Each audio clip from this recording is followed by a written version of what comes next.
By 6:30 every morning, the queue at Mama Bola's stand snakes around 2 blocks. School children in neat uniforms, clutching 50 naira notes like treasure maps. Mothers juggling school bags and children's coolers. Motorbike riders hungry for a quick bite. And office workers hustling for steaming Akara wrapped in old newspaper. But one rainy morning, the line disappeared. Every child, motorbike rider, and busy office workers crossed the road to a new store. How could this be? Mama Bola did the most clever thing that changed everything. Mama Bola was 38 with bright eyes and strong arms. Just a few years ago, she was a single mother, cooking stew for small parties and washing clothes for students, just to feed her twins, Taye and Kehinde. Every morning, she slipped out of her tiny room and squeezed into a crowded Danfo bus, bound for a school 5 minutes away, where she washed clothes for students and dreamed of a better life. One day, stuck in morning traffic, peering out of the dusty window, she watched street vendors frying Akara and selling agege bread. Why not start an Akara business for all the school kids in the area, she thought. If you don't know what Akara is, it's a West African snack made from blended black-eyed beans, onions, and spice, then deep-fried into golden crispy balls. It's best eaten hot, often tucked into small unsliced bread. She remembered how hard mornings were when Taye and Kehinde were little, how rushing to get them fed and dressed often made them late for classes. She knew other parents must feel the same stress. Mama Bola spent the next week gathering every cash she could, from extra laundry jobs, from small loans she begged from 2 friends, and from the change she kept under her floor mat in the room. After 2 weeks, she had enough to buy everything she needed. 30 loaves of soft agege bread delivered fresh the night before, a bag of beans to pound into batter, a jerrycan of groundnut oil for frying, a small charcoal burner, and sturdy wooden crates to hold her bread. At 4:30 a.m. one morning, she pounded beans into a smooth, creamy batter. She put in pepper that beat just right, a pinch of salt, and ground onions, then lit her little charcoal fire on the veranda. She stacked the loaves of bread on the crate and dropped bean balls into the sizzling oil. Mama Chidera's children were her first customers. They lived just 3 flats away. They scooped Akara balls into folded newspaper and said in one breath, Mama Bola, your Akara is magic. Word zipped through the neighborhood like a paper kite. By the end of that first morning, Mama Bola had sold out. She had her very own morning stall, and every day after, the queue grew longer and longer. After a month, Mama Bola decided to add puff-puff and buns. Soon, kids called, 2 Akara, 1 buns, and dashed off with happy smiles. Mama Amanda lived in the house next door. She had watched Mama Bola business flourish from the very first day. At first, she cheered her on. But as long morning line grew longer and longer, jealousy crept into her heart. Why not me? Mama Amanda wondered. I deserve this too. At first, Mama Amanda popped in each morning just to buy Akara and buns. After a few days, she started helping out with pay, scooping beans, shaping dough, and handing out change. Every time Mama Bola offered her money, Amanda smiled and said, "No, Auntie, I just want to help." Amanda was always curious. She would lean close to the little blue spice jar and ask, "Auntie, what makes your Akara taste so perfect? And where do you get your soft agege bread?"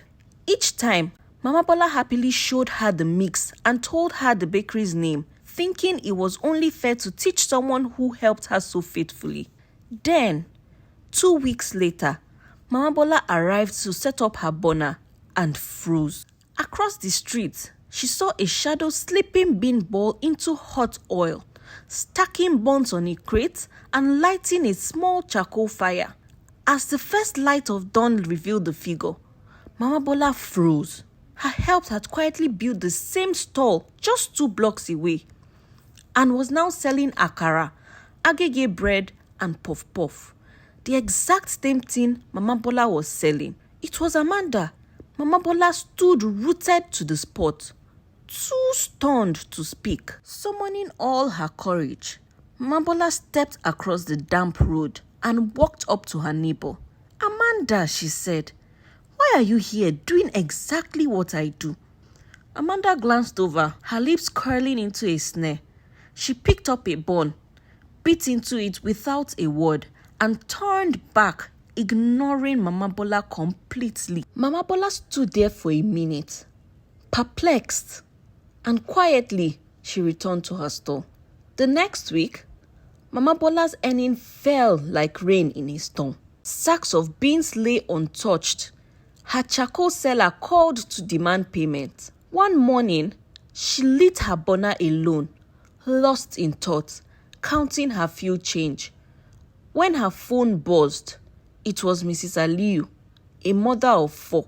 "Mama Bola, my boys and their friends ate akara from the new store. They are all sick with stomach ache." Mama Bola's hands trembled as she read the message. She tied her wrapper tighter around her waist and hurried down the muddy street to Mrs. Aliyu's house. When she arrived, Mr. Aliyu ushered her inside. "They all had akara from the new stall yesterday," she explained. Immediately, they started crying and complaining of stomach pain. Without hesitation, Mama Bola concluded that she had cut corners. It was either cheap oil or unwashed beans. She was halfway out the door when Auntie Risikat, the tailor from Flash 3, flagged her down. "Mama Bola, you won't believe what happened at the junction," she fanned herself dramatically. "That Amanda, people are saying her akara is fighting their stomachs. 3 children vomiting. One motorbike man rushed to the chemist. Hey, God forbid bad thing." Mama Bola was furious. This wasn't just about stolen customers anymore. People were getting hurt. The rain had slowed to a drizzle when she reached Amanda's stall. A small crowd had gathered. Mothers with folded arms, drivers talking, a little girl whimpering as her mother rubbed her back. Amanda stood behind her crate, her usual smirk replaced by shaky hands. "It's not my fault," Amanda yelled, to no one in particular. "Maybe they ate bad stew at home, but the crowd wasn't buying it." A motorbike rider stepped forward, his face tight with anger. "My brother is in the clinic right now because of your food. You think we are fools?" Then from the back, a woman's voice cut through the noise. "I saw her." All heads turned. "Yesterday evening, I saw Amanda behind her house, washing beans in that dirty gutter water, that one that runs behind the mechanic's shed." Everyone was stunned. Mama Bola's stomach turned. Gutter water? That explained the stomach pains, the vomiting. She had cut the worst corner of all. The crowd erupted. "Call the police for her," someone shouted. "She tried to kill our children. She deserves to be arrested." Amanda's eyes darted left and right, searching for an escape, but there was none. She tried to apologize, but they weren't having it. 2 local vigilantes grabbed her arms just as a rusty government van screeched to a halt. Amanda was shoved into the van and then to the police station. Everyone's faces were a mix of anger and relief. Slowly, the line started to form again. One by one, the customers who had crossed the road to Amanda's stall came back to Mama Bola. They remembered how good, how safe, how special Mama Bola's food had always been. By the end of the week, Mama Bola's line was even longer than before. And this time, it wasn't just because her akara was delicious. It was because the whole neighborhood knew Mama Bola cared. Meanwhile, across the road, Amanda's stall stood empty. Children ran past it without stopping. The lesson was clear. Good business is not just about copying recipe. It's about earning trust. I know you enjoyed this story. Do well to subscribe and hit that notification bell so you never miss our videos. If you liked this story, then you would enjoy the story of Jama and V and how they found love in a different country.